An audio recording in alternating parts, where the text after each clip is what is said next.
బాగున్నది. అంటే మనం ఇప్పటిదాకా మనం ఒక హీరో లెక్క చూసినాం, ఇందులో ఒక డిఫరెంట్ యాంగిల్ చూస్తాం నాగార్జున గారి. ఇక్కడ చెప్పండి ఉపేంద్ర గారు అంటే ఇక్కడ పోటీ పడి చేసారు, ఉపేంద్ర గారు ఆమీర్ ఖాన్ గారు పోటీ పడి యాక్టింగ్ చేసారు. ఎవరు తక్కువ లేరు, ఎవరు ఎక్కువ లేరు, అంత బాగా చేశారు ఉపేంద్ర గారు. అంటే అట్లే ఉంటుంది, వాళ్ళు డామినేట్ అనేది కాదు. ఇక డామినేట్ అంటే మన ఈయన నాగార్జున గారు పోటీ పడ్డారు. అంటే యాక్టింగ్లో ఒక విలన్ యాక్టింగ్ ఎలా చేయాలో చేసి చూపించిండు ఆయన. ముందుగా హ్యాట్సాప్ చెప్పాలి. అందువల్ల ఇక్కడ రజనీకాంత్ గారు కూడా ఛానల్ తర్వాత స్క్రీనింగ్ అనిపించింది కాబట్టి మళ్ళీ ఒక స్టైలిష్గా చూపించారు రజనీకాంత్ గారు.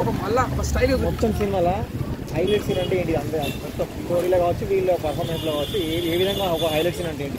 నాగార్జున గారిది మన రజనీకాంత్ గారిది ఫైట్ ఉంటుంది లాస్ట్, అంటే చూడడం వచ్చి కూర్చోవడం డైలాగులు కొట్టడం, అది హైలైట్. సినిమాకే పెద్ద హైలైట్. ఇది సినిమా మాత్రం పెద్ద బ్లాక్ బస్టర్, సూపర్. స్టోరీ దీని మీద నడుస్తుంది అంటే కూలీ అంటే మనకు ఒక మెసేజ్ సినిమా. అంటే మనం ఒక పని చేసుకుంటప్పుడు ఒక ఎట్లా గరీబ్ నుంచి ఎట్లా పైకి రావాలన్నట్టు చూపిస్తాడు. వాళ్ళని ఎదుర్కొని ఒక కూలీ పోయి ఒక మాఫియాలుగా ఎదిగి మళ్ళా ఒక పెద్ద స్థాయికి వెళ్తారు రజనీకాంత్ గారు. అదొక మెసేజ్ కూలీ అన్నమాట. ఇప్పుడు రెండు సినిమాలలో ఏది ఎక్కువ కలెక్షన్ చేస్తుంది, ఎక్కువ రోజులు ఏదో ఆడుతుంది అంటే నేను ఒకటే అంటున్నాను, రెండు సినిమాలు ఆడాలి. మన రెండు సినిమాలు మన ఏ సినిమాలు ఇండియన్ సినిమా, రెండు సినిమాలు సక్సెస్ కావాలి. కాకపోతే ఇక్కడ రజనీకాంత్ గారు అంటే చాలా ఇష్టపడతారు కాబట్టి ఇక్కడ చెప్పలేం. అంటే పాన్ ఇండియా మూవీ కాబట్టి రజనీకాంత్ గారిది సక్సెస్ కావచ్చు. సెకండ్ వచ్చి మన ఎన్టీఆర్ గారిది సెకండ్ రావచ్చు. మొన్ననే నాగార్జున సినిమా వచ్చిన కుబేరా, దానికి దీనికి డిఫరెన్స్ ఏం కనబడింది నాగార్జునలో?